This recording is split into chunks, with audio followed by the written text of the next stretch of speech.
What's going on, people? Today we're going to talk about how to register your drone with the FAA. Yes, the government says you must register your drone. So today we're going to show you exactly how to do that and why it's necessary. So let's get into it.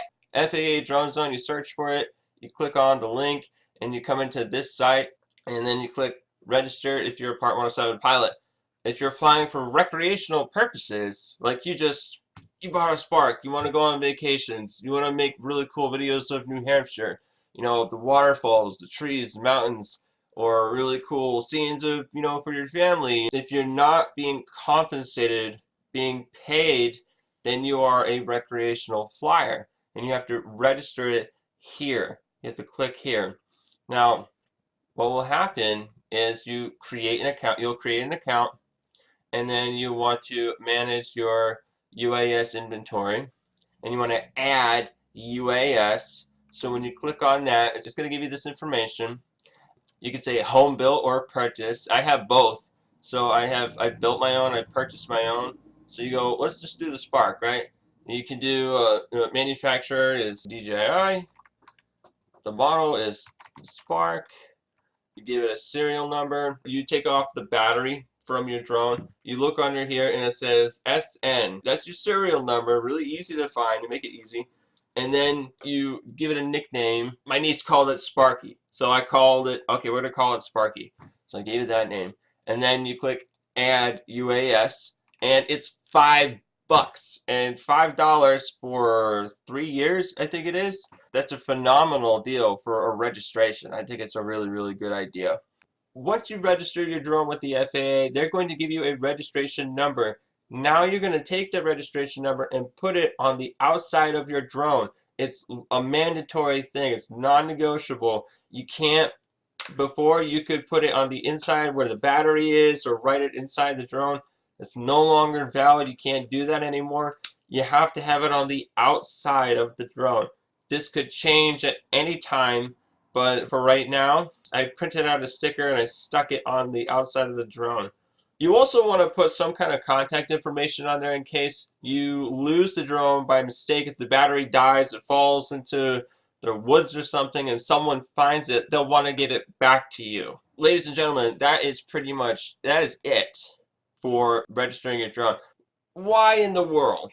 Why do we have to register our drone? Why is it the government's business that they have to get involved and they have to tell us what to do, how to fly, and it's necessary. And I didn't get it at first, I get it now. Our drones can fly at an altitude that's right alongside commercial aircraft, right up there with recreational aircraft, with helicopters. So when they see a drone going up in the air, they have to know, okay, we need to call this person and tell them you can't fly right now because there's an emergency situation right now. You have to bring your drone down. It's for emergency purposes, and it's also good for accountability. Because if let's say that you're in your backyard and you got like a gazebo or something like that, you just built it, and all of a sudden this Phantom 4 Pro comes smashing through the glass. You worked really hard to build it, and you're like, whoa, like, whose drone is this? That's the question that's going to be asked. And the registration on that drone is going to help you find the person and make them pay for what damage that they've done to it. That's the purpose of registering the drone, is so that it keeps you safe, it keeps the other person in check, so that there's this accountability. And when the FAA sees a drone, they're going to say, okay, I know that's a drone. It's staying at this altitude. We don't have to be worried that it's going to collide with an airplane because it's at 50 feet, versus like 500, 7,500 feet or something like that. I mean, not 7,500, like 750 feet. But thank God, if you're just starting, these are regulated to go 400 feet and then they stop. You really don't need to go any higher than that.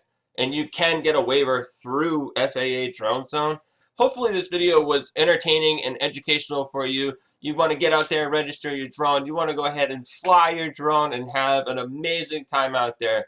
Thanks for watching this video. If you want to see more videos just like this, go ahead, hit the like button, subscribe, and leave a comment below. And tell me in the comments what you would want to see more of. I love engaging with people on this channel. It's a lot of fun for me, and I look forward to helping you understand the drone world and helping you become an awesome pilot.